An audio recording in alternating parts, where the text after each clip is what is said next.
Bueno, iniciamos esta sección que es comentarles sobre un libro que haya leído, que por ahí recomendar para que lo puedan leer. Y bueno, en este caso tenemos una historia, como comentábamos antes en las efemérides, que se sitúa en la ciudad de Camboya. Es una persona que cuenta su vivir en primera persona, que es Francois Bissot. Es un testigo, ponele. Sí, más que testigo no, porque no fue testigo, sino que él fue la persona que sufrió la historia. No es que cuenta la historia de otro, que la vivió en carne propia. Como una biopic, así. Exactamente. Él era un miembro de la Escuela Francesa de Extremo Oriente que arribó a Camboya en 1965 para poder estudiar diferentes cuestiones referidas al budismo, tanto los templos, que Camboya es el país con más templos de esta religión, entre ellos lo que comentábamos antes de Angkor, que es el lugar donde se encuentra el templo más grande del mundo, que alberga cuestiones del budismo como así también del hinduismo. Siempre se empiezan a mezclar estas cosas por la cantidad de pueblos que se albergan en un mismo lugar, más que nada, no por el templo, digamos, pero claro, en sí se albergan como tribus distintas, no sé si la palabra es exactamente tribus, pero que después como que entran también en conflicto por las creencias y tradiciones que manejan. Y el problema, además de eso, se da cuando además de las cuestiones de religión, se entremezcla con la política. Que eso fue lo que pasa en Camboya cuando aparece el comunismo con lo que eran los Jemeres Rojos, el Imperio Jemer, que ellos buscaban hacer un sistema de gobierno, alejaron a la gente de las ciudades para que estén en los campos si les resulte más difícil defenderse, para poder imponer su régimen. Y entre una de las cosas que marcaban lo que hacían era campos de prisioneros para toda aquella gente que piensa distinto, que recibió una educación superior o que también estaba un poco más ligada a las cuestiones religiosas. Una de las cosas que pasó, esta persona, Francois, hace familia en la ciudad, en el país de Camboya. En el 68 se casa con una mujer llamada Elena, con quien tiene su primera hija. En el 71 él estaba haciendo uno de los viajes entre los cuales analizaba diferentes partes del país, templos budistas. Él se dedicaba también a restaurar objetos de cerámica y de bronce, todos ellos que hacían adoraciones al budismo. Va a ser un poco redundante la cuestión del budismo. Curro. Sí, pero en realidad es un punto central de la historia. Él lo que quería era demostrar qué pasaba con esa religión, cuál era adentro, y no lo que por ahí recibimos en Occidente, que es un poco más la cuestión más careta del budismo, podemos llamar, con los muñequitos que compran, con las frases que comparten. Él quería ver más allá, quería ver de qué se trataba. Con el budismo hollywoodense, ponele. Exacto, sí, podemos llamarlo de esa manera también. En el 71 él tenía 2 ayudantes que iban con él a todos sus viajes. Entonces los detienen en la ruta, los Jemeres Rojos, y los apresan. En un primer momento, cuando los apresaban, a toda persona que apresaban los Jemeres Rojos, les tapaban los ojos para que pierdan la cuestión de orientación, para que no sepan a dónde estaban, y los llevaban a un campo de prisioneros. En un campo de concentración, digamos, una cosa así. Sí, es un poco las cuestiones del día a día eran un poco más llevaderas en el campo ese de prisioneros. No lo llevaría tan al extremo del Holocausto, pero sí, obviamente, no eran las condiciones propicias para la vida. Mucha gente, de hecho, cuenta él, durante su cautiverio, que dura más de 3 meses, alrededor de 100 días, mucha gente moría de malaria, moría de hambre, y también por cualquier infección que sucedía en esos momentos. Lo más cercano era la muerte, porque no es como uno que por ahí tiene una enfermedad, una infección. Además, lo alejado que estás de todo ese tipo de civilización, que no tenés forma de poder salvarte de nada, digamos. Sí, él además cuenta cómo uno se aferra a diferentes cuestiones estando en cautiverio, y cómo valora tantas otras que en el día a día uno se olvida. Por ejemplo, en un momento de la historia tenía una gallina uno de los animales menos domésticos, que por ahí uno con un perro puede entablar más una relación. Sí, digamos, muy extravagante. Sí, muy extravagante, que una gallina sea tu compañía. Y cuenta lo mal que se siente en el momento en que la gallina muere. Es muy increíble cómo algo tan simple puede ser tan significante para una persona. Otra cosa que me gustaría destacar de este libro es cómo cuenta Bissot la relación con su captor.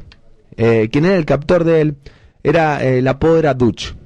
Tenían muchas charlas ellos. Entre ellas hablaban cuestiones políticas, discutían mucho sobre eso, y también cuestiones del día a día, Y Dutch juega un papel fundamental en la historia, porque es la persona que le dice: mirá, nosotros creemos que vos sos un agente de la CIA. Si querés tener alguna chance de salvarte, te vamos a dar un libro, un cuaderno, mejor dicho, en el cual vos vas a poder contar todas tus vivencias. La idea era que él cuente lo que hacía. Dice él: ese cuaderno a mí me sirvió mucho, porque ahí me puse a pensar qué era lo que había hecho yo en Camboya, desde el 65 que llegué hasta el 71 que fue capturado. Entonces ahí cuenta a qué se dedicaba, qué templos había visitado, cuáles eran las cosas que él conocía y que iba experimentando con el budismo, y le resultó a él esa parte muy interesante. Siempre se dan esta historia donde la relación entre el captor y el capturado, digamos. Sí, un poco, no llamarlo síndrome de Estocolmo, porque ahí es enamorarse un poco del captor, pero sí un término medio entre este síndrome, porque él como que le tenía cierto aprecio en su momento al captor. Sí, la escenografía se viene un poco abajo. Bien. Le tenía un poco de aprecio, porque era por ahí una de las personas con la que él podía hablar, ya que estaba alejado, no estaba con las otras dos personas que fueron tomadas prisioneras con él, los habían llevado a otro campo diferente. Una de las frases que yo quiero remarcar de una charla entre Vizot y Dutch, que era el captor, que él le dice: camarada, más vale una Camboya poco poblada que un país lleno de incapaces. Acá es donde entra en vigor el dato que decíamos de que el 20% del país de Camboya fue exterminado durante el gobierno de Pol Pot, que era el líder de los Khmeres Rojos en esa época. Sí. Y además, otro dato interesante es de que la única persona que fue liberada por los Khmeres Rojos en el país de Camboya durante ese régimen fueron 12 apresados, el único liberado fue Francois Vizot. Claro, qué tremendo. Es tremenda la historia. Ser él, el único que dejan. Sí, además él cuenta con cada diálogo que tenía con Dutch, cómo tenía que seleccionar la palabra justa para quedar bien con la persona, para realmente que crea su verdad, porque era lo que estaba pasando, y porque además, ante cualquier mínimo error, podía ser asesinado. Sí, además tampoco es que tenían tantos motivos como para tenerlo vivo. Él tenía que buscar la forma de mantenerse con vida. Él cuenta además que cuando Dutch, que era el líder del regimiento S-21, que era donde estaban todas estas personas apresadas, tenía viajes en bicicleta a donde iba a juntarse con los líderes del régimen, entre ellos Pol Pot, que era el líder supremo en este momento de la historia de la República Democrática de Kampuchea, se llamaba en ese momento. Sí. República Popular, perdón, de Kampuchea. Él iba, dice cómo sentía la expectativa de que vuelva y de ver si traía alguna noticia para él. Claro. Entre tantas cosas, finalmente el día de la liberación le llega a esta persona, y que una vez que dicen que lo van a liberar, después de tantas notas, de tantas reuniones, de muchas discusiones, porque ya lo último, no diría perder el respeto, pero sí se animaba un poco más a expresar lo que sentía. Pedía gritos que le pedía, por ejemplo, que lo que él decía que una de las cosas que más lo volvía loco era tener apresado el pie, lo tenían agarrado a una cadena.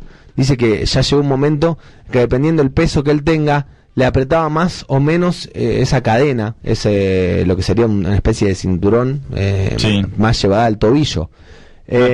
Una tobillera, exactamente. Al final él pide recuperar todos sus objetos personales, se los devuelven. Él tenía plata, tenía algunas anotaciones, y entre ellas tenía un reloj. Y Dutch, que era el captor, se encarga personalmente de que uno de los guardias que había robado el reloj se lo devuelva, se lo da obviamente hizo la cadena, se lo dieron a él, se lo devolvió a Francois Vizot. Y lo que pide Vizot antes de irse del campamento, con la poca plata que tenía, dice: yo hoy quiero que antes de irme todos los prisioneros tengan una cena digna. Entonces uno de los reclutados que tenía este régimen eran muchos chicos adolescentes. El pibe dice: mira, yo tengo unos pollos en mi casa. Entonces le dan permiso a este chico adolescente y a Francois Vizot que vaya a comprar los pollos para esta comida. Fueron a comprar los pollos, volvieron e hicieron una comida digna, que siempre comían arroz, comían porciones muy chicas. Entonces logró que se haga una buena comida. Y miren esto, como una persona, después de estar apresada 100 días, en vez de pensar en uno mismo, logra transmitir eso a todo el mundo y hacer algo que para esa gente que tenía en cautiverio tantos y tantos días es algo increíble, es un regalo del cielo que una persona se lo tome en cuenta de esta forma. Sí, además en el momento ese que vos más esperás, ese me voy, ya está, salgo de acá, me libero, y querer irte. Y es la lucidez del momento y decir, bueno, vamos a por lo menos. Imagínate después de estar 100 días, tener esa lucidez y esa consideración por el otro, de darle un regalo tan importante en esas condiciones que por ahí para uno no tienen importancia, y llega a eso. Una cosa que quiero recomendar, yo a este segundo libro no lo leí todavía, pero me parece muy interesante y lo voy a tener en cuenta, que se llama uno de los libros que publica Bisot en el año 2003, El silencio del verdugo. ¿Cómo fue que se dio esto? Se encuentra nuevamente con Dutch. Increíble. Se encuentra y tienen una entrevista en la cual, quien era antes el carcelero, ahora es el preso. Dutch fue la persona que tuvo más denuncias por crímenes de lesa humanidad durante Vivir por la sombra que Vivir tranquilo. Así que recomendamos este libro del portal. Después vamos a subir un enlace como para que puedan ver dónde conseguirlo, por internet o por algunas librerías, lo van a poder hacer. Es una historia muy interesante y que nos hace valorar un poco más nuestra cuestión de la libertad, de cómo los problemas que creemos que lo son, no lo son en realidad. Muy bien, 6:15 de la tarde, esto es Nadie Sabe, ya venimos con la sección de JP, a ver qué trae.